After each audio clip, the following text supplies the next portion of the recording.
Radio Publique Africaine.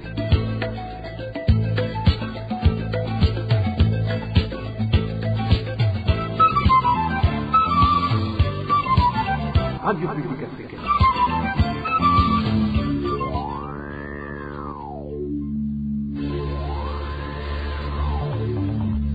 C'est le moment de suivre le journal parlé en français. À la présentation, Onésime Douchimakité. C'est un plaisir de vous retrouver à ce rendez-vous d'information de ce samedi 18 juin 2022, dont voici le sommaire. Certains défenseurs des droits humains déplorent le comportement de certains dignitaires du régime et CNDD-FDD qui enseignent à la jeunesse le discours de haine basé sur les divisions ethniques et politiques. Une réaction consécutive à la célébration pour la première fois ce samedi de la journée internationale de la lutte contre le discours de haine. Au sommaire également, la nouvelle délimitation territoriale du Burundi ne va pas résoudre les questions du moment auxquelles fait face la population burundaise une fois que la proposition de loi est relative sera approuvée. C'est du moins la réaction d'un politique burundais que vous allez entendre dans cette édition. L'engrais FOMI coûte trop cher en commune Rugombo de la province de Cibitoke une fois disponible. Pourtant, le ministère de l'Agriculture et de l'Élevage avait annoncé que ces fertilisants n'étaient pas à vendre. Le détail tout de suite. Ouvrons cette édition sur la page politique. Je vous le disais en titre. Le monde a célébré pour la première fois ce samedi la journée internationale de lutte contre le discours de haine, un phénomène en augmentation au monde selon les Nations Unies. Antonio Guterres, le secrétaire général des Nations Unies, fait savoir que la haine est un danger pour tout le monde et donc le combat doit être un travail de tous, selon toujours Antonio Guterres. Au Burundi, les discours de haine sont basés sur les divisions ethniques et politiques. Pacifique Inazwe, président du FOCODE, déplore le comportement du secrétaire général du parti au pouvoir qui enseigne à la jeunesse ces discours de haine. Ailleurs dans le monde, on insiste sur les discours de haine à caractère religieux, racial ou parfois culturel. Mais chez nous, au Burundi, les discours de haine ont un fond essentiellement ethnique et politique. Cette journée est célébrée au moment où, au Burundi, le régime actuel distingue les Burundais en deux catégories. D'abord, d'un côté, ceux que le régime appelle Abenegihugu, les vrais propriétaires du pays, et cela a lui-même une connotation ethnique et politique, comme si seuls les membres du CNDD-FDD étaient les vrais propriétaires du pays. Et d'autre part, il y a une autre catégorie, ceux qu'on appelle Abansibigihugu, les ennemis du pays, et cette catégorie comprend non seulement parfois une certaine connotation ethnique, mais essentiellement les opposants au régime du CNDD-FDD qui sont considérés comme des ennemis au lieu d'être des adversaires.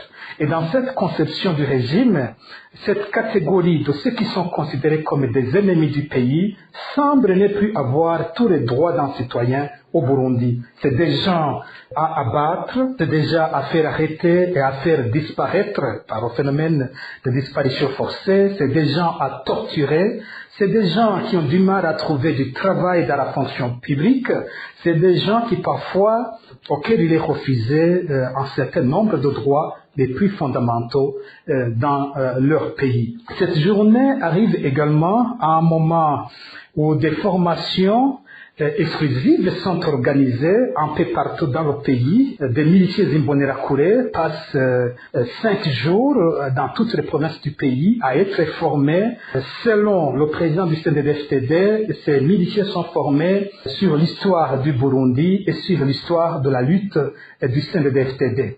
Et dans son discours de lancement de ces formations, Révérien Dikoliyo a clairement indiqué qu'il considérait le CNDD-FDD non pas comme un parti normal comme les autres partis, mais plutôt que pour lui, le CNDD-FDD c'est le pays, que le CNDD-FDD c'est le Burundi. Donc dans son entendement, seuls les membres du CNDD-FDD sont de vrais Burundais et le reste c'est des ennemis à éliminer, à surveiller et à mettre en difficulté. Quand ce genre de formations sont données à une petite catégorie de la jeunesse burundaise, il y a lieu de se poser des questions. Pourquoi s'il y avait des leçons d'histoire, pourquoi ces leçons ne sont pas mises dans les cours d'histoire ou dans les cours de citoyenneté dans toutes les écoles burundaises pour que tous les Burundais, toute la jeunesse du Burundi soit formée sur le patriotisme. Pourquoi cela doit être fait de manière isolée, de manière cachée et de manière exclusive? C'est parce qu'il y a des choses qui ne sont pas avouables, qui sont enseignées à cette jeunesse. Et on voit que ce pays, notre pays, est en danger réellement si on devrait continuer sur cette lancée. L'accord d'Arusha avait prévu des mécanismes de réconciliation des Burundais, des mécanismes de rassembler les Burundais, de leur donner tous leurs droits et de faire en sorte qu'en dépit de nos différences ethniques et politiques, nous soyons capables de vivre en paix dans notre pays. Malheureusement, le projet du régime actuel, c'est un projet qui sape ce processus de réconciliation et ce processus d'unité. C'est tellement dangereux et on devrait, dans une journée comme celle-ci, apprendre encore une fois à vivre ensemble, apprendre à mettre en avant le dialogue et apprendre à mettre en avant la pondération, la tolérance de toutes les idées et de nos différences. C'était Pacifique Nahazwe, président du FOCODE. La nouvelle délimitation territoriale du Burundi ne va pas rencontrer les aspirations populaires et résoudre les questions du moment une fois que la proposition de loi relative sera approuvée. Réaction de Frédéric Bamvuginyumvira, ancien vice-président de la République du Burundi, qui explique que les entités administratives se trouvant en bas de l'échelle et dont le nombre a été augmenté n'ont pas jusqu'à présent été dotées d'une capacité administrative évidente.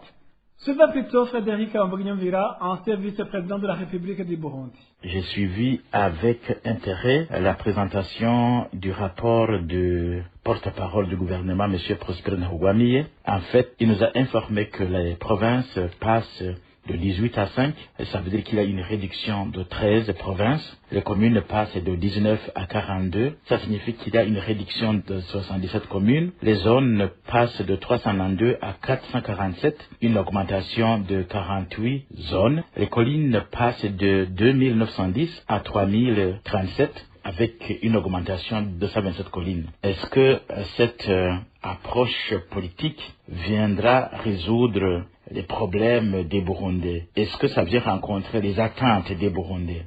Parce que les attentes des Burundais constituent essentiellement l'amélioration de la vie au quotidien, la réduction de la peur de mourir, de l'emprisonnement, et aussi la réduction de la pauvreté extrême qui menace le peuple burundais. J'ai l'impression que cette politique ne vient pas résoudre ces problèmes parce que la décentralisation a été en vain mot, parce qu'on voit qu'au niveau des communes, les services ne sont pas tout à fait là. Encore moins au niveau des zones, il n'y a rien. Au niveau des collines, il n'y a rien. Donc, augmenter les zones, augmenter les collines, ça viendra résoudre quel problème? Comme si les chefs de collines, les chefs de zone auront des capacités particulières pour qu'ils puissent intervenir et répondre aux questionnements de la population. Les citoyens auront peut-être des services de qualité? Non, parce que justement, il n'y en a pas au niveau des collines, il n'y en a pas au niveau des zones. La deuxième interrogation, c'est pourquoi aujourd'hui cette question est décidée alors que le Burundi est dans une situation critique. Le Burundi est confronté à beaucoup de problèmes sur le plan politique, sur le plan économique, sur le plan social. Je crois qu'il a été toujours décrit que nous sommes devenus les derniers de la planète, et que par conséquent, cette option politique n'était pas parmi les questions urgentes qu'il fallait résoudre. Frédéric Bamvuginyumvira indique également que le gouvernement d'Aïchimiye profitera de la majorité parlementaire du parti au pouvoir pour faire passer cette politique sans aucune concertation de la population.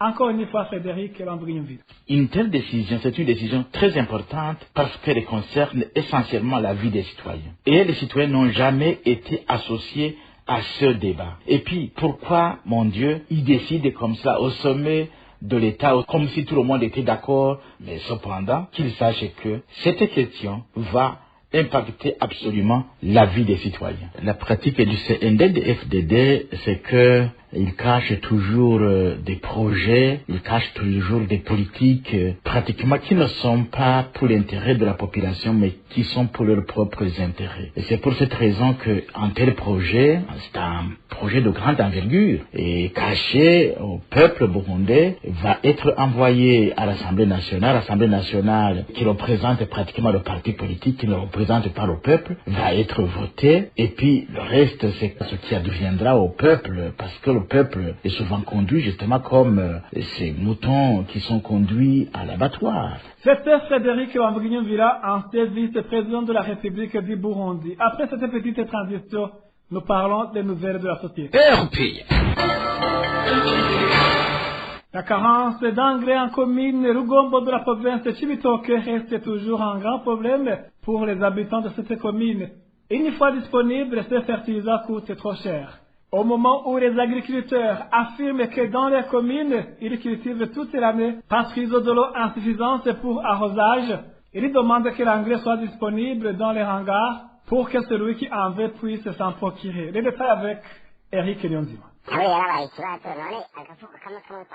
Ce cultivateur indique que les autorités accusent les habitants de la commune de Gombo d'être à l'origine de la carence de l'engrais dans cette commune, puisqu'ils le vendraient en République démocratique du Congo. Des accusations que ces derniers rejettent car selon eux, ils sont toujours dans le besoin de l'engrais car ils cultivent toute l'année entière. Ici, dans notre commune de Rugombo, la fertilisation ne s'arrête jamais car nous avons de l'eau en abondance. Nous continuons à cultiver, nous fertilisons les tomates, les aubergines et le maïs, car le sol est devenu infertile. Il y a de la famine qui nous pousse à toujours chercher de quoi vivre. Les pâtés aussi demandent de l'engrais. Nous avons toujours besoin de cet engrais, mais nous manquons où l'acheter. Les cultivateurs de la commune de Gombo demandent en effet que l'engrais soit toujours disponible dans les hangars pour que celui qui en a besoin puisse s'en approvisionner. Ce qui aurait été fait au moins, c'est de stocker une quantité suffisante d'engrais dans les hangars pour que tout cultivateur qui en a besoin puisse acheter la quantité qu'il veut. Le problème est qu'ils le disent sans jamais le faire et ne montrent jamais où se trouve cet engrais. Au cours de la distribution de l'engrais, chaque habitant ne peut avoir que 12 sacs d'engrais au maximum, une quantité que ces agriculteurs font savoir qu'elle est loin d'être suffisante. Merci à toi, Eric Nyonzima. Le ministère de l'Agriculture et de l'Élevage avait pourtant annoncé que l'engrais fourni n'était pas à vendre. Lors d'une séance de distribution de ce produit en commune Gihanga de la province de Bubanza, Emmanuel Ndorimana, conseiller permanent au ministère de l'Agriculture, a annoncé que quiconque serait attrapé en train de vendre ce produit sera puni. Je voudrais vous dire à propos du fertilisant fourmi que nous distribuons, c'est écrit sur les bons que l'on vous donne, c'est le gouvernement qui est le plus grand contributeur, alors que celui qui sera surpris en train de vendre ce fertilisant sera considéré qu'ayant volé la richesse du pays, car à lui donc. Toujours en page de société, le transport en commun reste à désirer au chef-lieu de la province de Gitega, pour cause de la pénurie du carburant. Actuellement, le prix de transport est imposable selon le trajet. Le point avec Daniel Claire et la trouve. Les habitants du chef-lieu de la province Gitega indiquent que les prix du transport sont exorbitants et que les bus de transport en commun y sont rares. Ces véhicules restent égarés chez les stations-service suite au manque de carburant. Pas mal d'activités sont par conséquent perturbées.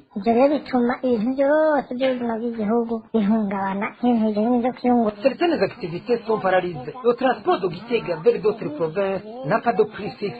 Ce sont les chauffeurs qui décident les prix selon les trajet. Le prix est plus que le double. Tu peux même passer des jours à se déplacer par manque de véhicules de transport en commun. Même chose que pour le déplacement sur moto, les motards imposent les prix bon il leur semble. Avant, pour un petit trajet, nous utilisons 500 francs de déplacement. Pour le moment, même si les motos, un petit trajet vaut plus de 1000 francs. C'est le motard qui fixe n'importe quel prix.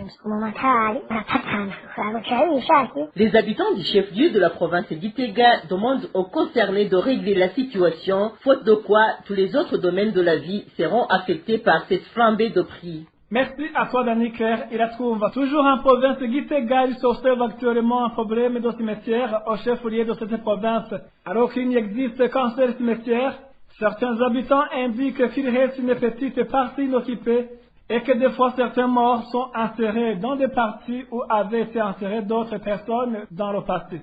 Le détail avec Roger Diveremèche. Le seul cimetière à disposition de la ville de Gitega se trouve dans une parcelle appartenant à l'église catholique à Mushasha. D'autres cimetières ont été fermés suite à la politique d'agrandissement de la ville. L'endroit où se trouvait ce cimetière a été transformé en lieu résidentiel il y a environ 10 ans. Depuis lors, c'est le cimetière de Mushasha qui est la dernière demeure pour les morts. À part les dimanches, les maçons qui construisent des tombes dans ce cimetière indiquent que tous les autres jours, 2 personnes ou même plus sont enterrées dans ce dit cimetière. Depuis plus de 5 ans, des cadavres sont enterrés au niveau des tombes des personnes mortes depuis longtemps par manque de parcelles voulues. Du fait qu'il n'existe qu'une petite parcelle restante, les habitants de la ville de Gitega demandent à l'administration de chercher un nouvel endroit. Ils indiquent qu'ils sont au courant qu'il y a un plan de mettre en place un nouveau cimetière au niveau des collines Rugari, Gitamo et Rubamdi avec le nouveau schéma directeur d'aménagement de la ville de Gitega, mais qu'ils ne savent pas quand ce cimetière sera mis en place. Contacté à ce propos, le gouverneur de Gitega, Venama Nirambona, n'a pas répondu à notre appel téléphonique. De Gitega, capté sur Bujumbura, où l'on parle de pénurie prolongée d'eau potable en zone Musaga de la commune de Muha.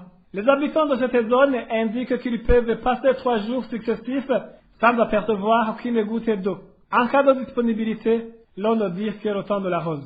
Le point avec Emmanuel Nyungeko. La pénurie d'eau potable est devenue un casse-tête dans différents quartiers de la zone Musaga, en commune Muha, dans la municipalité de Bujumbura. Selon notre source à Musaga, 4 jours peuvent passer sans qu'aucune goutte ne coule dans les robinets. Cette situation rend difficile la vie, selon le témoignage de ce citoyen.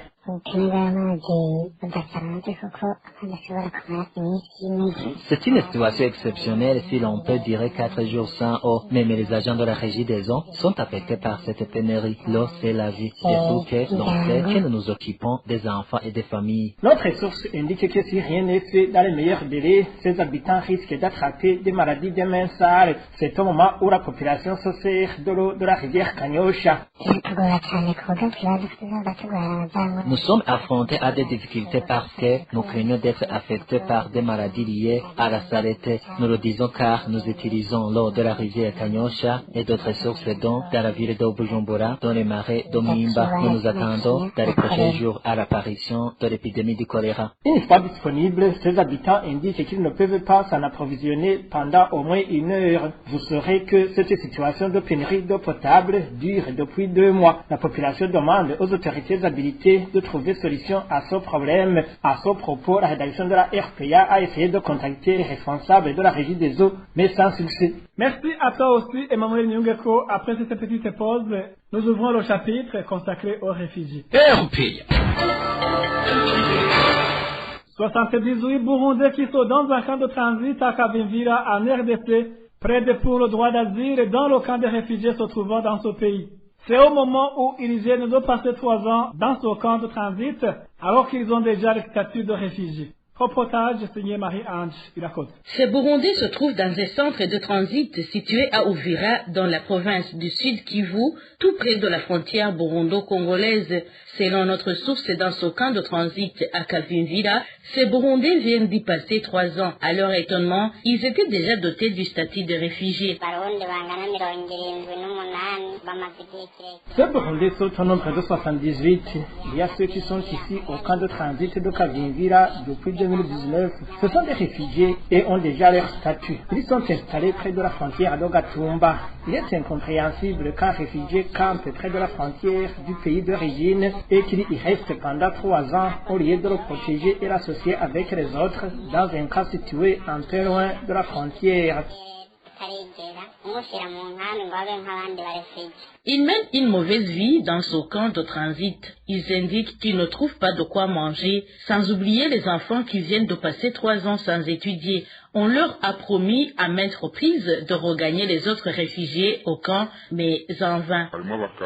Il y a des hommes, des femmes et des enfants. Ils bénéficient d'une petite quantité de nourriture et 1 fois par jour, ils reçoivent des haricots et de la pâte en petite quantité mesurée sur un seul gobelet et cela ne peut pas faire vivre une personne. Les filles et les garçons ne se soucient de rien, faute d'aller à l'école. Et s'ils s'adressent au HCR, il leur dit qu'il n'y a pas d'école au camp de transit 2018. Ça fait plusieurs fois que le HCR et le CNR leur ont promis de les conduire au camp définitif, une promesse pourtant qui n'est jamais tenue. Au moment où l'on ne peut pas dépasser 72 heures dans un camp de transit, ces Burundais viennent d'y passer 3 ans. Ils demandent ainsi d'être établis dans l'ordre. Merci à toi aussi Marie-Ange. Il a causé, c'est le moment du mini-magazine au cœur de la société. Le mini-magazine au cœur de la société d'aujourd'hui revient sur les états généraux de l'éducation récemment tenus à Bujumbura. Emileni Basumba. Au cœur de la société. Au cœur de la société est une émission de tous les samedis, préparée en synergie par les radios Inzamba Agateka Kawe, Radio RPA Ijuya Wanyagihugu, ainsi que la radio-télévision Renaissance. C'était avant-hier lorsque les États généraux de l'éducation se sont clôturés à Bujumbura avec la formulation de plusieurs recommandations, l'insuffisance des ressources humaines et financières, le sureffectif des écoliers, élèves et étudiants dans les classes, etc. Les défis à relever dans ce secteur de l'éducation se situent à tous les niveaux. Dans le mini-magazine au cœur de la société de ce 18 juin 2022, nous avons un invité, le professeur Libera Nibashira Kandi. Vous êtes enseignant à l'Université libre de Bruxelles. Je crois que vous êtes toujours là. Et puis, vous contribuez régulièrement depuis plusieurs années dans le secteur de l'éducation. Bienvenue dans cette émission. Merci beaucoup de m'avoir invité. Je peux dire que vous avez également participé à ces états généraux de l'éducation qui se sont tenus à Bujumbura via Zoom, parce que c'était diffusé en direct sur Zoom. Il y a eu à la fin des recommandations qui visent entre autres la formation des enseignants à tous les niveaux, du préscolaire à l'enseignement supérieur, en passant par l'école fondamentale et post-fondamentale. On a également demandé qu'il y ait la collecte des fonds pour financer l'enseignement, les recherches et l'achat des matériels. Vous avez entendu le vice-président de la République qui a proposé par exemple au niveau de l'école fondamentale que les natifs et la population qui contribuent pour la construction des écoles puissent également contribuer pour l'achat des bancs pupitres pour chaque classe construite. Qu'est-ce que vous en dites? Ça c'est la démission du gouvernement dans le gouvernement. Le rôle de l'État, il y a 3 missions principales. C'est éduquer sa jeunesse. Éduquer, ça signifie financer aussi les études. 2, c'est soigner sa population. 3, c'est alimenter sa population. Donc, si un gouvernement, l'État dit, les parents, financez tout pour l'éducation de vos enfants, je me pose la question, les impôts qui sont payés par la population, ça servira à quoi? À enrichir certaines personnes? Oui, les parents peuvent contribuer. Dans les travaux communautaires, ça c'est le patriotisme. Mais il est hors de question, pour moi, que les parents puissent en plus payer les livres, acheter les bancs. Ça c'est le rôle de l'État, parce que tout simplement les impôts sont payés par la population, justement servent principalement à construire des infrastructures, notamment entre autres les écoles, à acheter du matériel, à payer les salaires des enseignants. Je vais revenir sur votre proposition au niveau des États généraux. Vous avez demandé pourquoi le gouvernement ne pouvait pas faire en sorte que toutes les écoles soient des écoles d'excellence, au lieu de sélectionner. Est-ce que vous pouvez développer encore plus? Ça me fait mal au cœur, c'était politique de diviser, de faire des classifications. Quand j'entendais les mesdames des États généraux parler de grands groupes pour intervenir, et donc il y a cet esprit de faire des classifications, de diviser, même dans les discours politiques. On ne s'en sort plus. Les exemples sont multiples. Alors, au niveau de l'enseignement au Burundi, il faut essayer de prendre des mesures qui permettraient à ce que toutes les écoles du pays soient meilleures, soient d'excellence. Parce que les écoles forment tous les enfants du pays.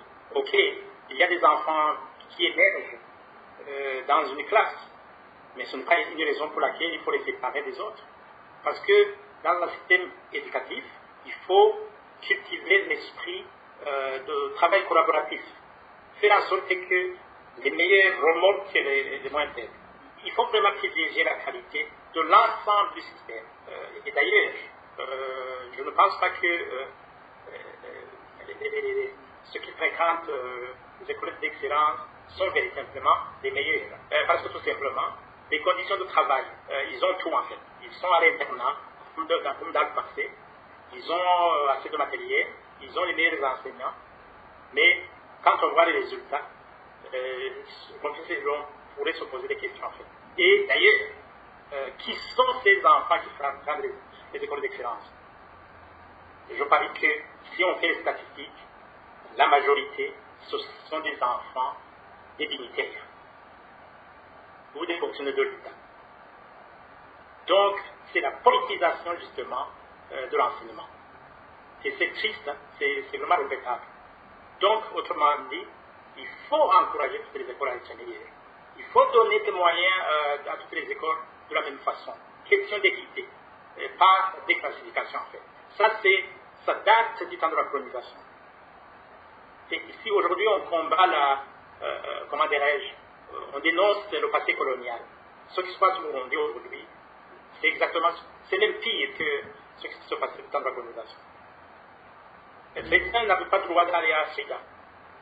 Aujourd'hui, certains Burundais et les plus pauvres n'ont pas le droit d'aller dans une école d'excellence, dans des vieilles écoles. Bientôt, ils n'auront pas le droit d'aller à l'université Burundi suite justement à certaines décisions. Vous voyez ce que là, c'est regrettable. Une nation doit être unie. La question d'équité doit être la même pour toutes les couches de la population et donner la chance à tous les Burundais de pouvoir étudier et pousser des études le plus loin possible. Je sais de quoi je parle. Ça renforce la médiocrité. On est classé une école qui n'est pas d'excellence. Mais il se base sur les résultats scolaires. Avant dans les années, je parle de la période dans laquelle je connais parfaitement bien, de notre temps. La qualité de l'enseignement venait d'où? On faisait même des compétitions de lecture de livres. Et les meilleurs apparaissaient. Les excellents étaient là, dans toutes les écoles du pays. Et il y avait le concours d'entrée à l'université, le test national. Et on aimerait, il y a donc les résultats qui dit qu'aujourd'hui, entre regarde ce qui se passe au Burundi, pour justifier que c'est une école d'excellence, les enseignants sont obligés d'évaluer, de tricher, de donner des points gratuitement.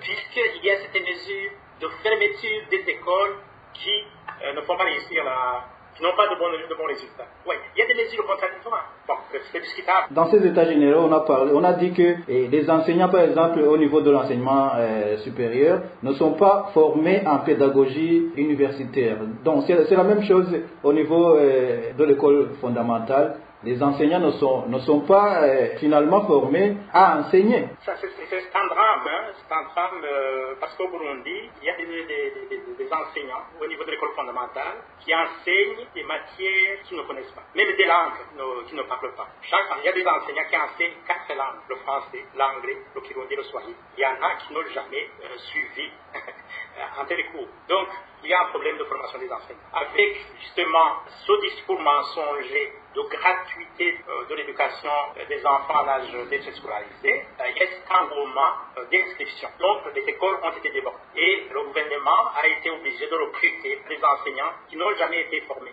En plus du clientélisme, pour donner de l'emploi, bien sûr, aux membres du parti au pouvoir. Donc, il y a là un problème de formation initiale. C'est la raison pour laquelle une des recommandations des syndicalistes, vraiment, il faut saluer le courage des syndicalistes, d'organiser la formation initiale des enseignants, de créer des instituts de formation des enseignants dans chaque province. Alors, l'autre problème, c'est la formation continue, le recyclage, parce que la technologie évolue, les méthodes d'enseignement évoluent. Il faut un recyclage, disons, régulier des enseignants.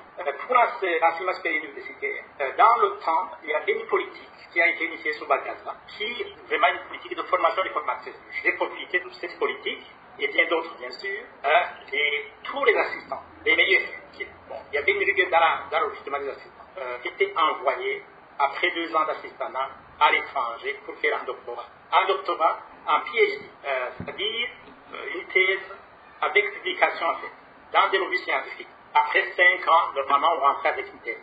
Il y avait la qualité. Et d'ailleurs, il y a très peu qui ont échoué leur thèse en fait. Le problème aussi, c'est que ces jeunes qui font le doctorat aujourd'hui ont évolué dans un système médiocre. Pour la raison pour laquelle ces états généraux auraient dû aborder aussi cette question. Donc, oui, c'est important que tous les enseignants de l'université de Burundi soient formés à la pédagogie universitaire.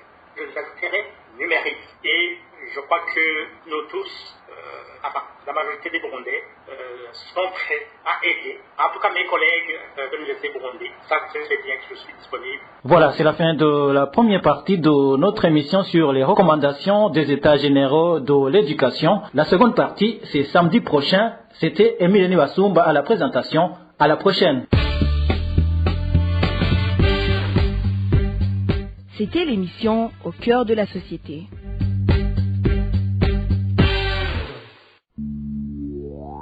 Merci à toi, Émile Niwasumba. Merci, mesdames et messieurs, d'avoir suivi. Ainsi s'achève cette édition. Merci aussi à l'équipe de la rédaction et à l'équipe technique pour leur bonne collaboration. À la présentation, c'était Onésime Dushimagi. Bon week-end à tous.